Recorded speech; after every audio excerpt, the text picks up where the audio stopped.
This is WPSL Port St. Lucie, the talk of the Treasure Coast.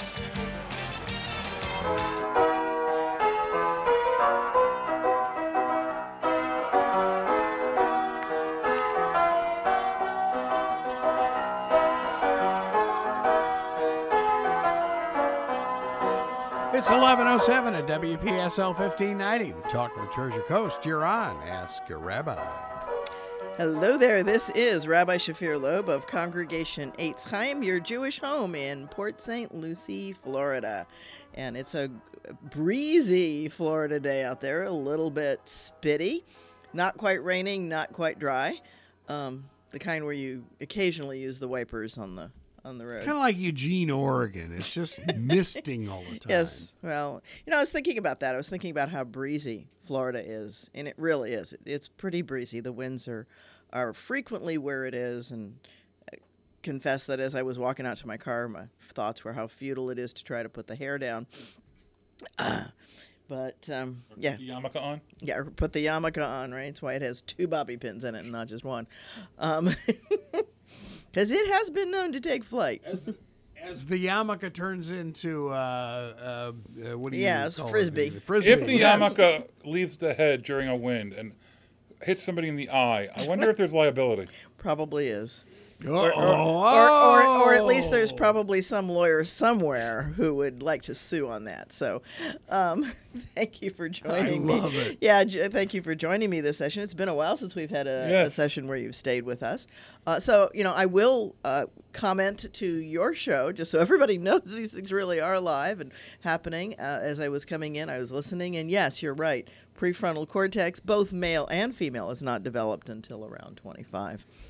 And it's not that insurance companies knew that when they set these standards, but they had those actuarial tables that said, look at that. Until about age 25, the drivers are not real swift at making good judgment calls. And to be candid, if you and I look back to when we drove at that age, there were some really bad decisions that we are lucky to have survived. But they allow teens to become pilots, right? Yeah. Yep, they certainly do. She said as a flight instructor, as a former flight instructor. My flying license is no longer current. Ground license never expires. But, and you were talking about there's always a first time, and I thought as I was coming in, there's the first solo too, where you say, this student, and you sign that, or you sign that in their logbook, I certify that John Doe or Jane Doe is competent and able to fly solo. And you stay with that until the person has a license. You're the person who soloed them, and they fly on your ticket. In fact, it is the liability of being a flight instructor that actually pushed me out of that profession and got me to fly a desk and become a mechanical engineer. Really? Yeah. Well, when I was single and pursuing flying's actually how I met my husband. He was one of my students. And what's really funny about that is that, we started just grabbing a bite of dinner after a class or a ground school class, because I also taught the ground school class for the flight school where I worked. And, we did a bunch of different things. And I was doing a lot of those kinds of things with all of my students. It's just that usually I went to dinner with Bill. And, for the longest time, I can remember sitting, I was still in the Guard at that point, the reserves, and sitting with one of my fellow officers and describing Bill to them. And the guy looked at me and said, "You're dating." I said, No, we're just going out to dinner. He said, "No, you're dating." And I, really? And this is like probably May, and we were married in August. So, oh, yeah. Wow, yeah. Okay. But there's another part of the story that you've told us. What? And that's that he was over one day at your parents' house. My mother's house. And right? I think you My were father either in had the already- front or the back or something, sitting on a swing or something. Oh, with the dog. And you asked him, "Are we dating?" Oh, I don't remember that, but okay. Anyway. So who's a better pilot, a man or a woman? Uh-oh. That depends on the individual. And that's There's a great thing on Facebook, by the way. Mother-daughter flight And they were, it was like LL or somebody like that, you Yeah. know, from the Mideast. I thought, wow, that's really cool. Yeah. You know, that's one of those things that as a psychologist, it frustrates me, if you will, where people say, you know, men this, women that. You know, yes, there are differences in the mean, the average, but that tells you absolutely nothing about the man or woman or boy or girl standing in front of you, because they're anywhere on that chart. So you really have to look at the range, and the ranges, like, for the folks who are not watching this on either YouTube or Facebook, the ranges are like so overlapping that any individual could be anywhere on the chart. The mean on most parameters that measure male and female are so overlapping that, you know, any given woman could be a math genius, and there have been women that have won awards for mathematics. Helps if I speak English. Yeah, they wouldn't win it if they said mathematics. Yeah, mathematics.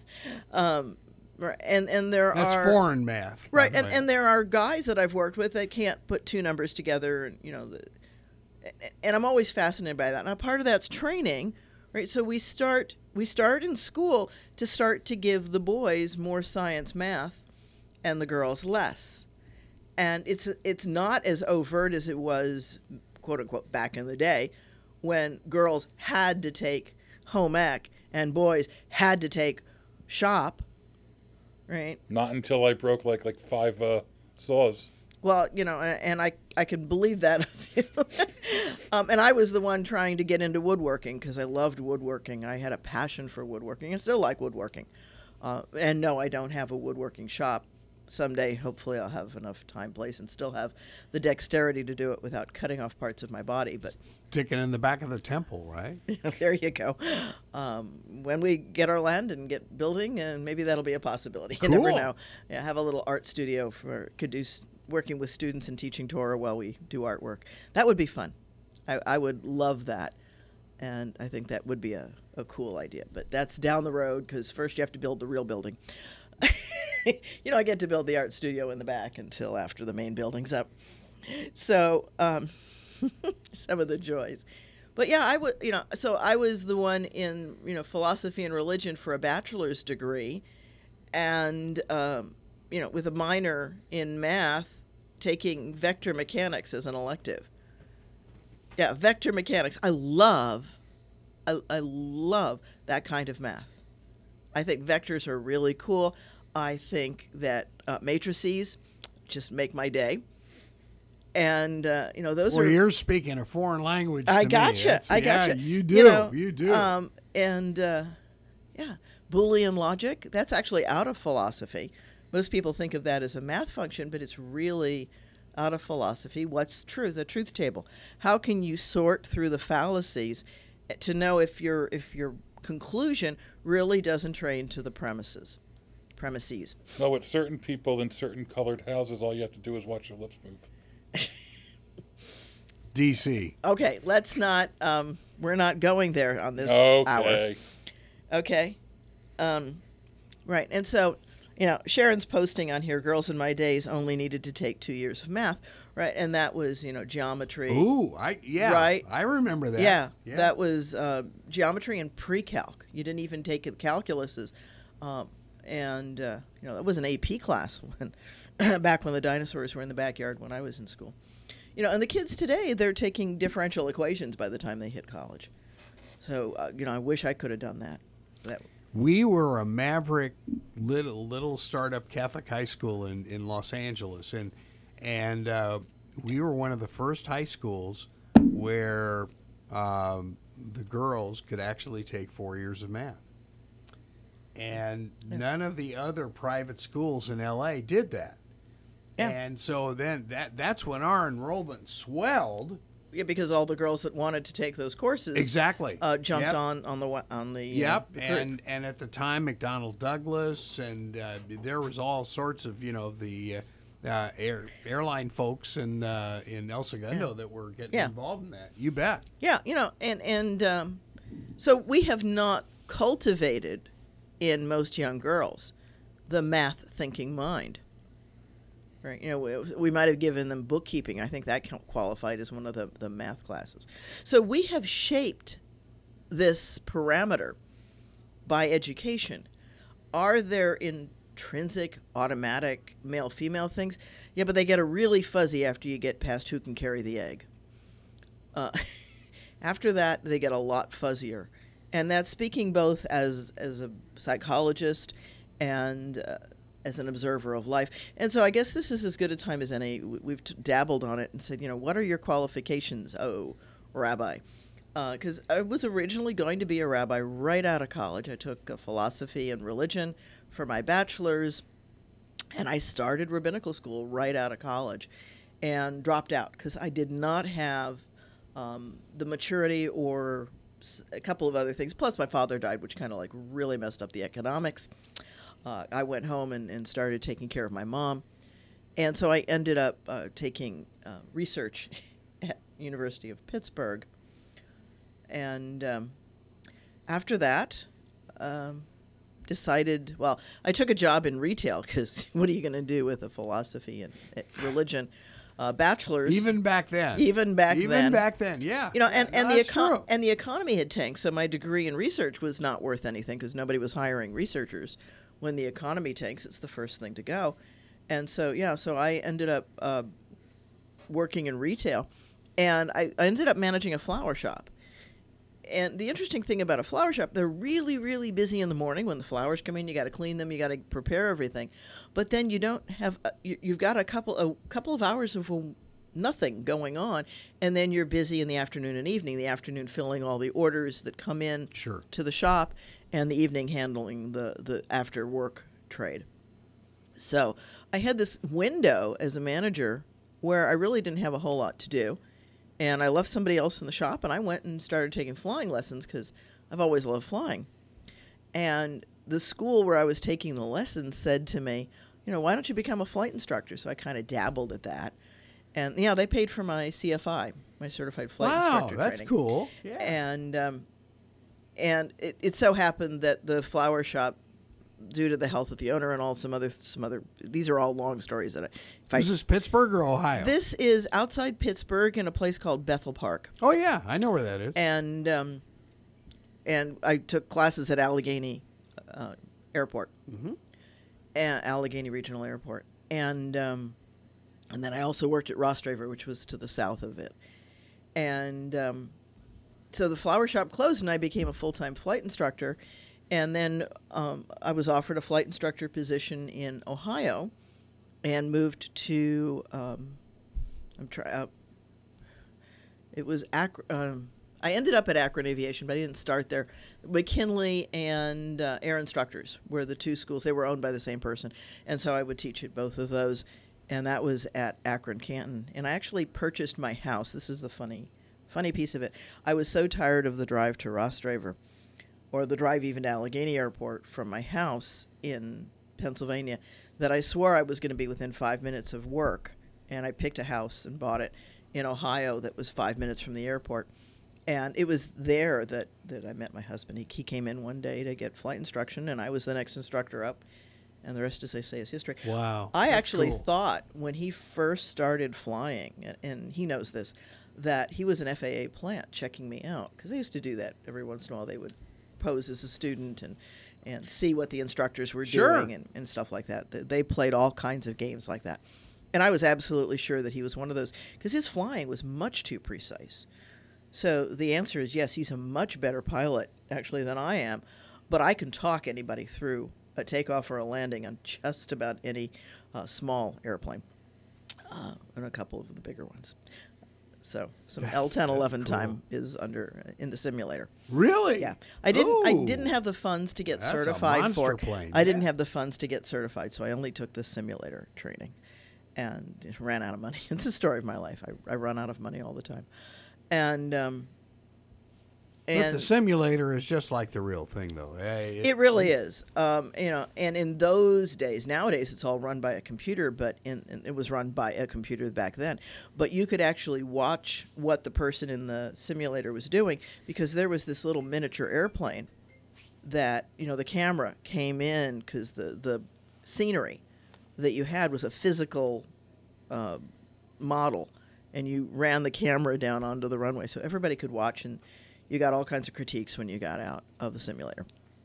Not only from the people who were in the cockpit with you, but from the people who were outside watching what you did on the camera. Yeah. Yeah. So, and now they can probably watch on the monitors. Sure. So there's lots of different ways to get all that good feedback. And so I became a chief flight instructor for Akron Aviation, and I was going to school at Akron U and got my ASME, my mechanical engineering, my BSME rather, my bachelor's of mechanical engineering. And Bill and I had one of those family discussions where, you know, it's really not fun to be a flight instructor with you flying a desk as an engineer, because you work 9 to 5 and I work everything else. And, you know, and then there was the liability, because people were doing things. It was shortly after Munson's crash. Oh, in Thurman Canton. Munson. Thurman Yes, Munson. yes. And, you know, and I knew the flight instructor who was in the aircraft with him. And Oh, boy. he got sued by the widow. I'm The not primary surprised. flight instructor. The guy was not certified in a citation. He was not instructing him. Munson was showing off his new toy to his first flight instructor. And he wasn't certified. He in the wasn't plane. certified in that aircraft, so he wasn't instructing him. Right? So he was just there But as he a still passenger. got sued. He still got sued because he was a flight instructor. And the claim from the widow was that this primary flight instructor had not taught good judgment. You know, yeah. Talk about those wonderful, you know, it's the old story of sue everything that's got pockets and you'll find something. Stuart's awfully quiet. Yes, he's very, very quiet right now. And, you know, so I plead the 5th, the 4th, Yeah. the 18th. all of those, right? And so we had this discussion, and I interviewed, and that was another time when the economy was tight. But being a female mechanical engineer, I had 6 offers, and I had classmates who had none, and I was like, this is not fair. But I was very, very attractive to the job market. Ended up hiring into Goodyear because that's where Bill was, and worked there for a number of years. And eventually left Goodyear to go back to rabbinical school. Just said, you know, I really do need to get back to it. So Is that where the rubber hit the road? that's where the rubber hit the road. There you go. And that was shortly after my mom died that I had this moment of going back to doing what I really wanted to do. And then Bill took early retirement and followed me. He's a little bit older than I am. A lot older than me. I accuse him of robbing the cradle. And so he moved with me, obviously, and we moved from Ohio. Shortly after I was ordained, we moved to Arizona. And I had some student congregations up in the Ohio area, and I worked as a chaplain.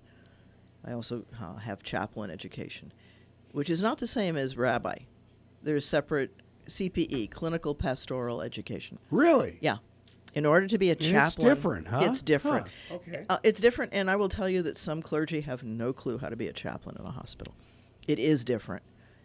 It's very different from running a congregation, which is what most of the clergy instruction is aimed at, or clerical research. Those are different fields I than would think the meeting compassion somebody. would always be the same. Can I guess at what the difference is? Sure, Or what the primary difference is? sure. That you have to be trained to be understanding enough of their needs in their religion to give them comfort without pretending to be a minister or a priest or whatever. Yeah, that's part of it. You have to learn how to work with all denominations, because a chaplain can't say, well, I'm only here for the Jews. Now, in a big hospital, you have multiple chaplains, but you're still going to end up covering, right? Sure. And so, you know, so the question becomes, how do I, as a Jewish rabbi, as an ordained rabbi, talk to the family that's Catholic, that's had a stillborn child, and wants last rites for that child? Ooh. Yeah, ooh. Right, Oh. so not only do I have to understand all the theological ramifications, but I also have to have that handy-dandy list of which priests will baptize a stillborn child. And there are a handful that will. Wait a minute. Back up here. Oh, stillborn. Stillborn, right, because by the time the pastor comes in, the child is no longer Child is alive. dead. Right. And so, you know, so you've got that. I can't do a baptism. I just can't. I'm neither qualified nor, that would be hypocritical. It would be a pretend game. So I've got to be able to either work with that or, and I've got to figure out from talking with the family, what are their real needs here? I've made the mistakes. I had some evangelical couple. This is a really tragic story. Their son had driven somebody home, young man, very, to the best of my understanding, a very conscientious, careful driver. He was driving somebody home because it was late at night and it was rainy, and some drunk plowed into him, killed the two people that he was taking home, and smashed him up so bad that he was in the hospital. And, I'm in the waiting room. This kid is coding like every hour, and they haven't done some of the surgeries because he's chest too unstable. And they're just trying to stabilize him, right? And all this is going on. And the mother is turning to the father and saying, if you have enough faith, God will save him. And I'm like, oh, what do we do with that? And I'm watching her coerce him into kneeling in the waiting room and praying and praying and praying. And finally, after about the fourth or fifth code in a very short period of time, the nurses just said, no. He does not have life anymore. And my Jewish piece in me said, okay, this is the time to pray. Right? And they're like, no. And I'm like, okay, I'm not sure where to go here. And so I had to, I was a student chaplain at the time. And, those are difficult times. Oh, yeah. Those are very, very difficult times. And another thing that I did as a chaplain, there's a book that came out of my experience working at Akron General as a chaplain. This is another very tragic event. In one of the outlying areas of Cleveland, Lorraine, which is, I know where that is. Band-Aid hospitals. I don't know what else to call them, the little satellite hospitals. Right. It wasn't really connected to the hospital like that we were at. Neighborhood. It's a local, it's not a very fancy hospital. Yeah. The biggest thing they have is a helipad to get you in medevac. And this man had taken his wife there because she hadn't felt well. And by the time he got to the hospital, she couldn't even walk in. They had to bring the gurney out to the car and take her in, and then they medevaced her. And she was, I want to say 8 months pregnant. She was very far into the term, 8.5 months. I mean, she was very, very close. Yeah. And that was what had happened in the background. And they brought her into Akron General. And I walked in to take my shift at 7 a.m., either 6 or 7 a.m., whenever it started. It was some ungodly hour. The sun wasn't up yet. And, I knew things were bad because I walked into the chaplain's office, and where there normally was the night chaplain with the report ready to do the handoff and tell you everything, is a note saying, I'm in NICU, all right, which is the baby. Sure. The baby ICU. And, come join me or something like that. So I got my stuff and came on down. And the woman had been declared brain dead already. And they had emergency C-sectioned her baby, and her baby was in the NICU. And the father had 2 children, 2 other daughters. And the baby was also a girl. So it was this little man with 3 little girls. And they had been kind of sort of Lutherans, but hadn't done anything in a long, long time. And they were waiting to pull the mother off of life support for the kids and whoever was bringing them to get there so that the girls could say goodbye to their mother, because they had been left at home when he had taken her to the hospital. And, so I'm working with him. And just to time it for you, that was the day they found Saddam Hussein. Mm. Oh. That was that Sunday. Wow. And the weather was horrible in Akron. Absolutely horrible. It was one of those days where I struggled to get to work, but I knew if I didn't, then the guy who'd been on wouldn't come off. And, so I'm in all of this. And the little girls, the piece that hit me was they said to me, we don't know how to pray. Nobody's taught us how to pray, because they were lapsed, right? They were not participating. Right. They were unchurched Lutherans. And, so I worked a lot with the girls to get them into a place of, how do you feel prayerful? What can you do for your mom? What can you do for yourself? What can you do for each other? and all of that. And I'm working all this while the news is blaring the thing about Hussein and the weather's bad, and so there's lots of traumas. And I'm flipping back and forth between all of this. And as the Jewish rabbi who took Sundays because I didn't have a church to do Sundays, Sure.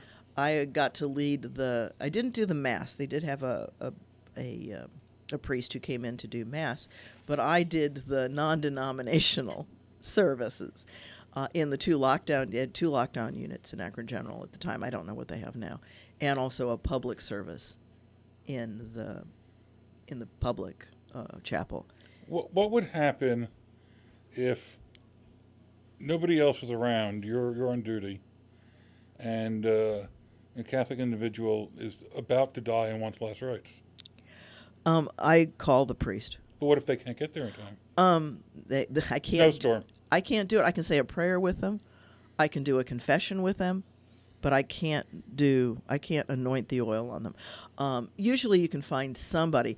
Where Akron General is, there's actually 3 hospitals within walking distance, and the 3 hospitals knew each other. They all have chaplains. They all have chaplains. Yeah. We all knew each other, and it was pretty sure that one of the other chaplains was not Jewish, right? And so if I couldn't get a priest, I could at least get a minister of some Christian denomination to give a little more comfort and put some anointing oil or healing oil or any of the different ways that it's referred to in the different denominations. But I would imagine even if you prayed with them, that would be for most enough. people that was plenty. Yes.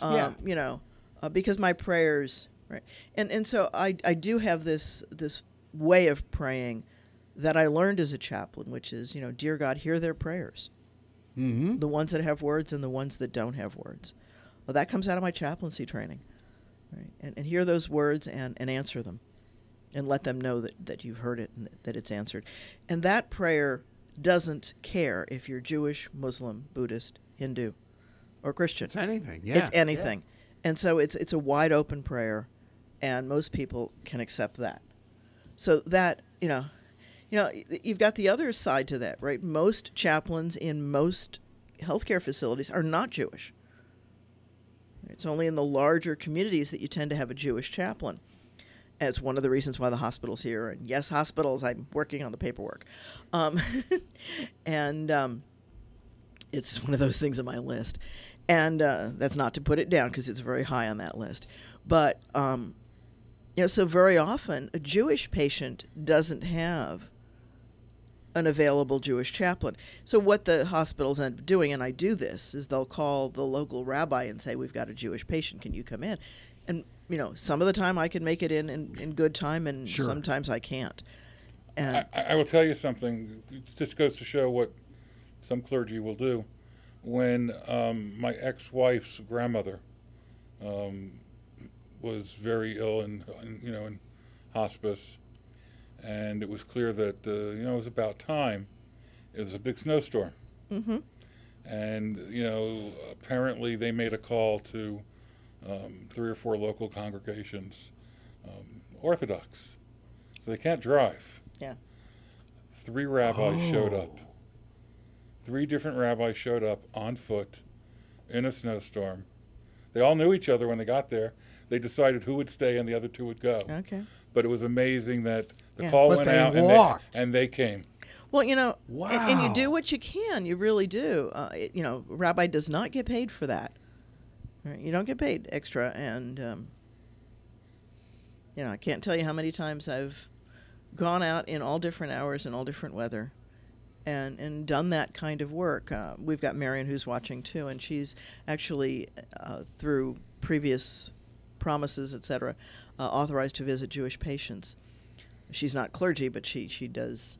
She's done the hospital thing, Mm-hmm. and it means something. And you take Yes, that. it does. You take that charge very, very seriously.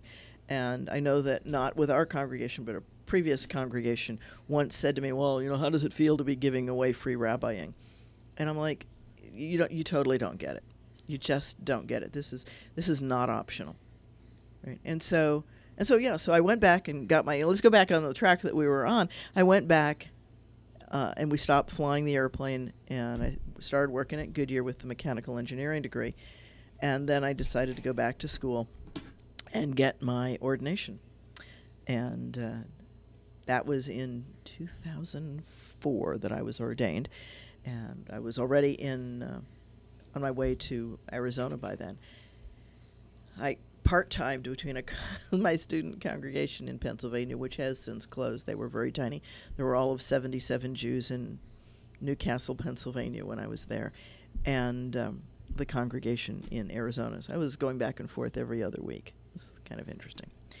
And then we moved to Arizona, and then we moved out here, and when I moved out here, I decided to go ahead and get a PhD, and I got a PhD in education, and I had so much fun doing that. And that really is the bottom line. I had a great time getting that degree. Took a number of years.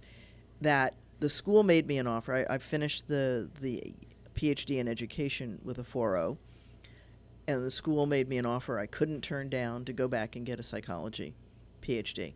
So I went back to the same school. It's an online school. It's North Central University out of California.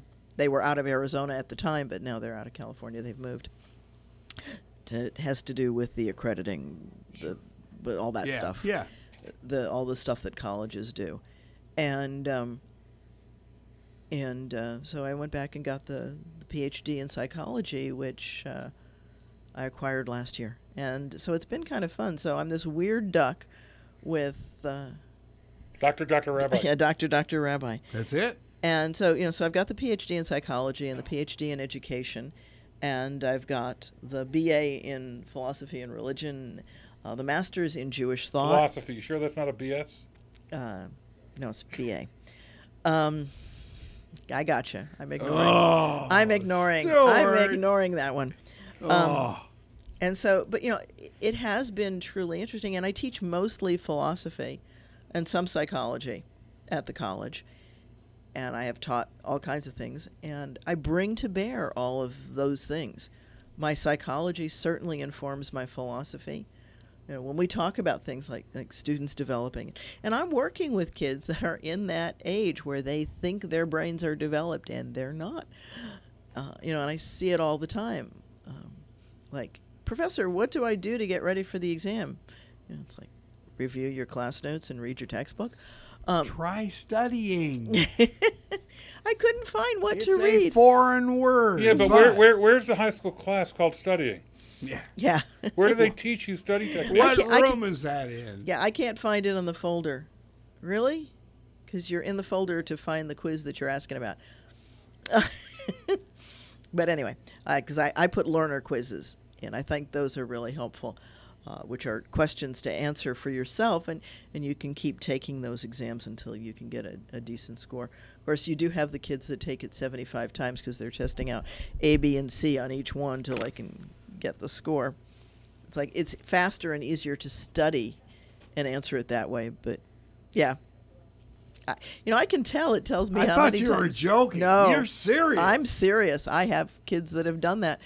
I can tell how many times they've been through it. It tells me, that on attempt X of 7 of 21, they had this score. I actually had one student ask me if I could blow away the following exam, because the best score they had was trial number 12 or something. And I'm like, 12? And 13 and 14 were lower. It's like, hello, something's wrong here. Oh my gosh. Oh. We call that lack of maturity. Oh, really? Yeah. Oh. But I don't know what else to call it. It's easier to study and do it. And I really do. I go out of my way to try to design the courses so that it is easier to do it the right way than it is to cheat or to kludge through, but you still get some kludgers. And, they're tricking the system, and I'm sorry for them down the road because there's going to come a system they can't trick. Yeah.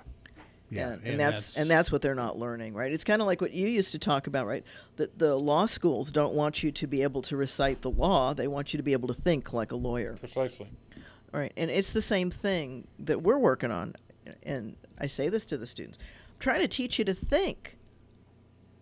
This is a class where you're actually instructed on how to think, how to parse through arguments.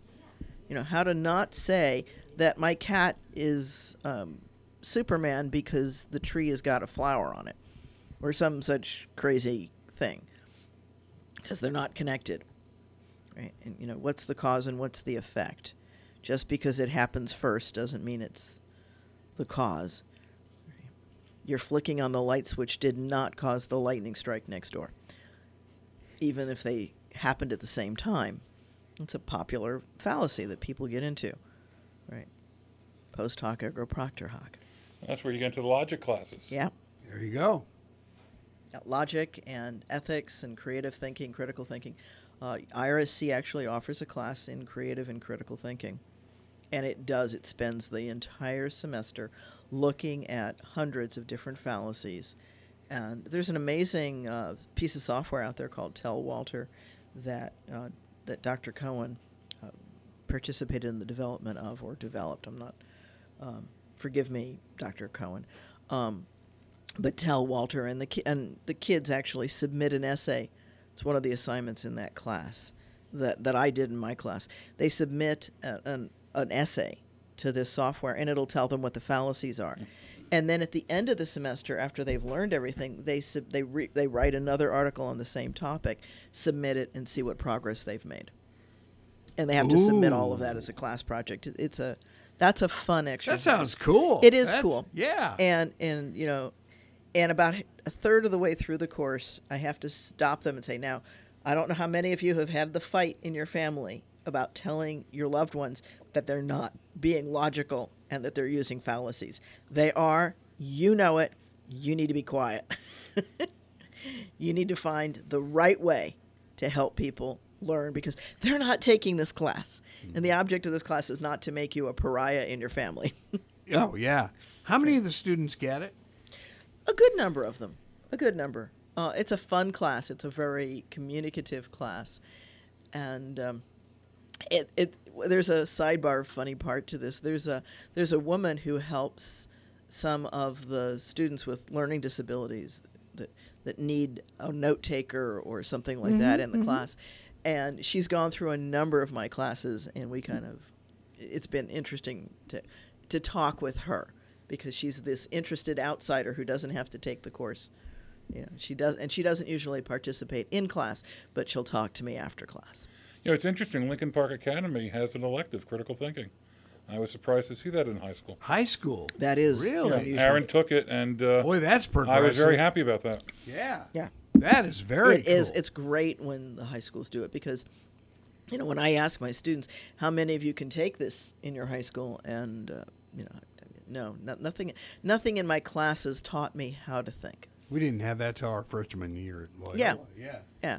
You know, and because most of what they get, unfortunately, and this is a systemic problem. It's not the teacher's problems. It's not the principal's problem. But most of what they get in high school is the material on the test.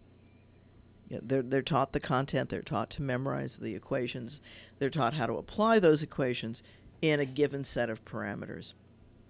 And you know, so those who've listened to me before know that I also teach Chinese students English, and I see that I don't control that curriculum at all. I control how I deliver it, and I have to achieve the objectives on each part of the curriculum. But I see the same thing there. And so when I try to stretch them and get them to do critical thinking, I might as well be speaking Swahili, because they're so into learn the test. Chinese too? Chinese too, and that's yeah. So we're raising. That's really disappointing. Well, you know, and if you think of it, well, I can understand it from a systemic point of view, because we measure schools across countries by these standardized tests. And so whether it's intentionally started, you end up teaching the test. And empirically, people learn what helps people pass the test.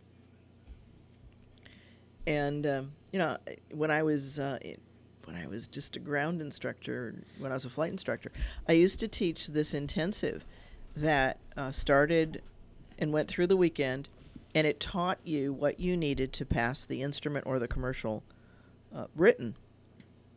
Actually taught you both, because it's a good idea to take both at the same time. And, I used to tell the students, take it this coming week. You've got to take the day off from your day job and take the test, because what I'm giving you isn't going to stay. Because I was teaching the test. I was teaching them exactly the kinds of things they needed. And my students would come out with high 90s. And that was before I took the education in psychology, right? That was just based on empirical understanding of how to teach a test. And, so I can understand why the schools and the teachers end up going there, because that's how their reward system, right? That's how we rate a school A, B, or C.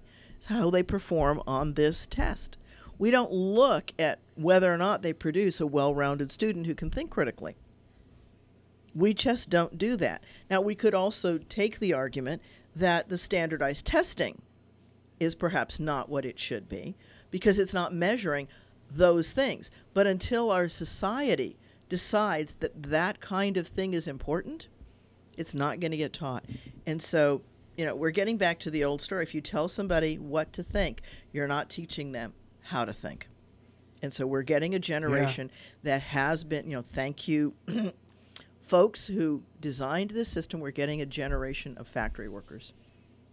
Without the factories. Without the factories. Right, and we're wondering why we're struggling. It's because we're not teaching people to be entrepreneurs. We're not teaching them to be creative. We're not teaching those kinds of things, except for the very few that end up going to the private schools that are geared that way. And there are a couple of really innovative, wonderful schools out there, but there's like one in Maryland and one here and one there. They're just not all over the place, because it's not as easy to do that. It takes more work, and it takes some money to do that too. But you can create a much better human being, I think. But again, I can understand how the system fell into this, and changing that is not going to be a quick and easy. It's not going to be a quick and easy. And it's important, because as these children are developing their brains, these are the skills we're either giving them or not giving them. And so kudos to LPA for having a critical thinking class. Kudos to IRSC for really embracing that in the humanities department. Right? One of the things we tell our students, this is a very different class. I'm not going to stand up here and give you stuff that you spit back to me on a test. You're going to have to write in this class, because you've got to come up with things that come out of your thinking process. So what we're going to work on is your thinking process. It was interesting. Our IRSC show last night, the business show, had an econ professor, and they're out of the humanities area of IRSC, which I thought was intriguing. It's not out of the business school, but out of humanities. And he said it's split. He said, it's almost 50-50 in the United States, where some would come out of humanities and others would come out of the business. Yeah, and it's and my education was on leadership. That's the specialty. And so my dissertation for my PhD in education was on how do we form identities in school. In education. Now, in my particular PhD, it was in religious education, because that's a particular part of a hybrid identity. And so, all of this to me is very fascinating. How do students learn what they learn? How do they develop the behaviors that they learn? And this is not rocket science, folks. We've known this, right? Like, I keep thinking of the Broadway show, Children Will Listen. Right, because kids learn. The bad news is that they apply, 3 and 4 and 5-year-old logic, because that's what age they are as they're learning these things. And so, sure. Right, so their thought processes are not necessarily quite as developed as we want them to be.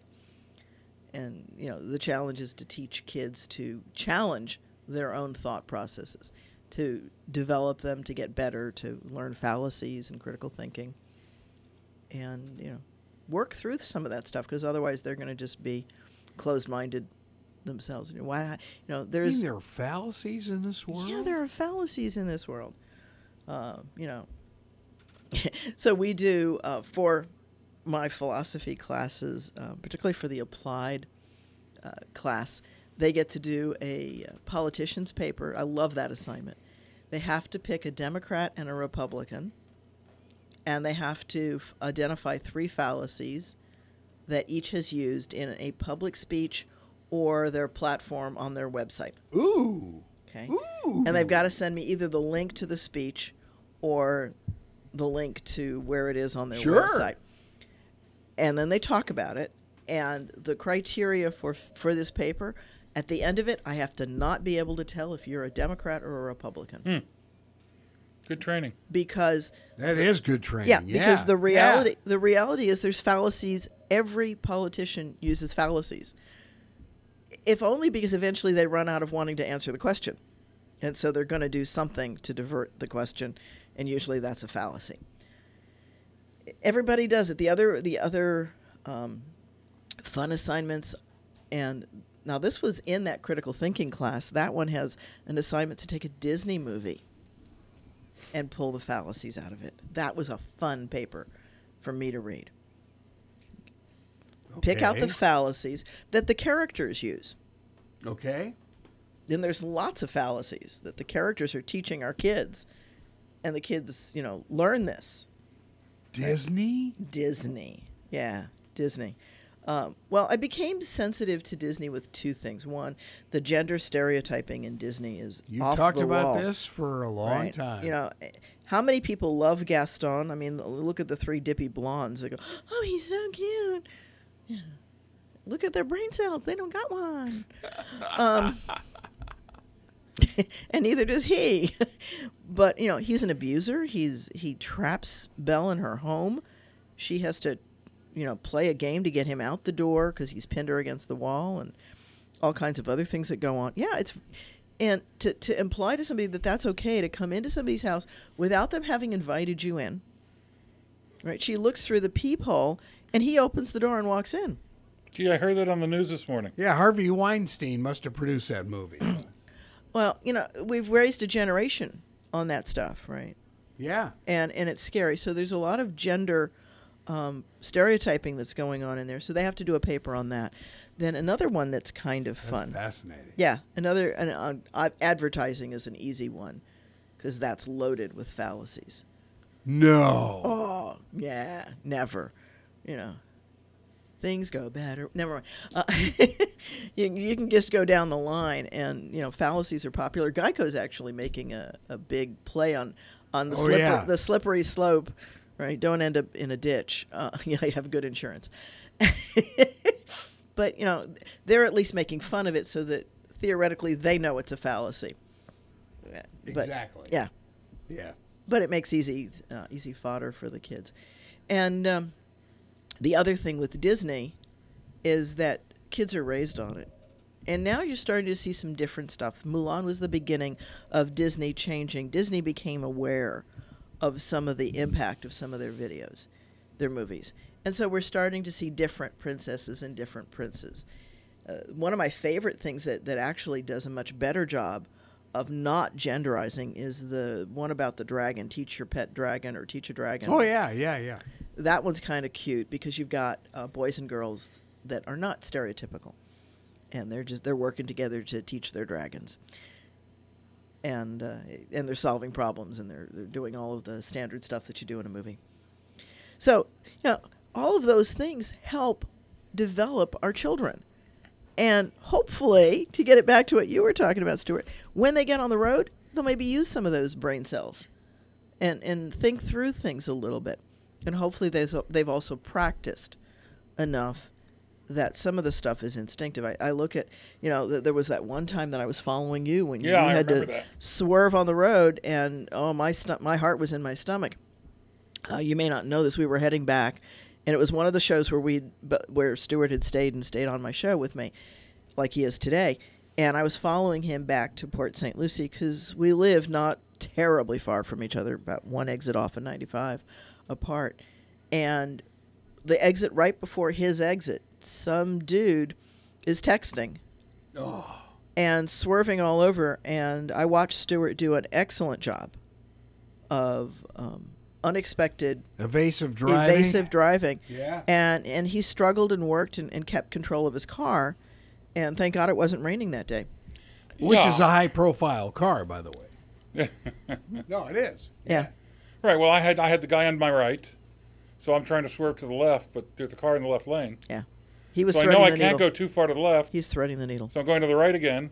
I'm going to the left, right, and then I just, as I said, I accelerated just to get out of the death box. Yeah. But in that moment, and I don't know how long it really took, in that moment, Seconds. I honestly thought there's going to be an accident, and I may not make it. Oh, boy. Yeah, it rattled him pretty good. You know, and I'm behind him, and I passed. You're watching all I'm this. watching all Oh. this. It's a pickup truck that pulled on. And 2 or 3 days later, there was a pickup truck that looked a lot like that one that wasn't an accident in that spot. So it doesn't, you know, I don't know if it's the same one or not. You know, obviously no way to know. But, yeah, there's a reason why we're not supposed to be pounding on our iPads when we're driving or our phones.